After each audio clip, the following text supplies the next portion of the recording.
नमस्कार मित्रमैत्रिणींनो, माझ्या यूट्यूब चॅनलमध्ये तुमचं स्वागत आहे. तुमच्या दारात जास्वंदीच्या फुलाचं झाड आहे का? असेल तर हा व्हिडिओ शेवटपर्यंत नक्की पहा. गडद लाल रंग आणि मनाला मोहून टाकणारं जास्वंदाचं फूल हे गणपती बाप्पाचं सुद्धा अतिशय प्रिय फूल आहे. म्हणूनच गणेश उत्सवात जास्वंदाला विशेष मान असतो आणि त्याची मागणीसुद्धा वाढलेली असते. कधी कधी असंही वाटतं की एवढ्या सगळ्या फुलांमधून बाप्पाला नेमकं जास्वंदाचं फूलच का आवडत असावं? तुमच्याही मनात कधीतरी हा प्रश्न डोकावलाच असेल. याचं उत्तर हे आहे, जास्वंदाची प्रचंड उपयुक्तता. जास्वंद अतिशय आरोग्यदायी तर आहे आणि ते सौंदर्य प्रदान करणारं फूल म्हणून ओळखलं जातं. जास्वंदामध्ये मोठ्या प्रमाणात व्हिटॅमिन सी असतं. त्यामुळे केस आणि त्वचा यांच्यासाठी जास्वंद अतिशय पोषक आहे. आरोग्याच्या दृष्टीने जास्वंदाचं फूल चमत्कारिक फायदे देतं, यात काही शंकाच नाही. पण तुम्हाला हे माहिती आहे का जास्वंदाचं झाड दारात असणं सुद्धा अत्यंत शुभ मानलं जातं. शास्त्रानुसार जास्वंदाचं फूल हे सूर्य आणि मंगळ यांच्याशी संबंधित आहे. वास्तुशास्त्रानुसार आपल्या कुंडलीतील मंगळ दोष दूर करण्यासाठी, जमीन जुमला यांच्या संबंधी काही वादविवाद असतील तर ते सोडविण्यासाठी किंवा कायद्याच्या एखाद्या गोष्टीत यश मिळवायचे असेल तर जास्वंदाचं एक फूल बजरंगबलीला म्हणजे हनुमानाला नक्कीच अर्पण करावं असं सांगितलं जातं.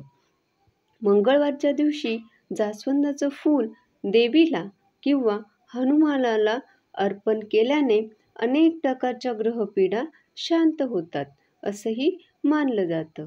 जास्वंदाच्या फुलाचे सगळ्याच दृष्टीने खूपच चमत्कारिक परिणाम आपल्याला पाहायला मिळतात.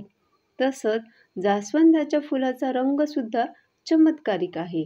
ते गडद लाल रंगाचं पाहायला मिळतं.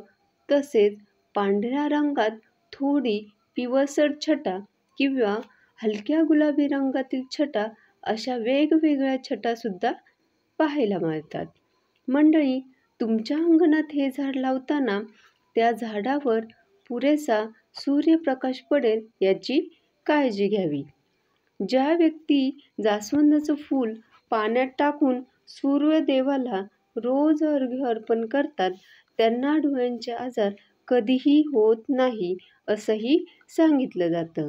गणपतीच्या पूजेत लाल वस्त्र, जास्वंदीचं लाल फूल, रक्तचंदन यांसारख्या लाल वस्तू वापरणं महत्त्वाचं मानलं जातं. आणि याचं कारण म्हणजे गणपतीचा वर्ण शेंद्री लाल आहे. पूजेत वापरलेले वस्तूंच्या लाल रंगामुळेच गणेशाचं तत्व मूर्तीकडे आकृष्ट होते असे मानले जाते. आरोग्याच्या दृष्टीने विचार करता जास्वंदीच्या फुलाच्या पाकळ्या कुटून रस बनवला जातो. या रसाला शरीर स्वस्थ आणि तंदुरुस्त ठेवण्यासाठी प्राशनसुद्धा केलं जातं. दररोज जास्वंदीच्या 2 पाकळ्या खाल्ल्याने चेहऱ्यावर तेज येतं आणि केस काळे राहण्यास मदत मिळते. अतिउष्णता, मूळव्याध, केस गळती या समस्यांमध्ये जास्वंद उपयोगात येते. उन्हाळ्यात 1 ग्लास पाण्यात जास्वंदीची पाने बुडवून ठेवावीत. रोज संध्याकाळी या पाण्याचं सेवन करावं. असं केल्याने उन्हामुळे होणारा उष्णतेचा त्रास सुद्धा कमी होतो. आणखी बरेच फायदे या जास्वंदीच्या फुलाचे सांगता येतील आणि त्यामुळेच ज्यांच्या दारात हे जास्वंदीच्या फुलाचं झाड आहे त्यांना भाग्यवानच म्हणायला हवं, नाही का? धन्यवाद.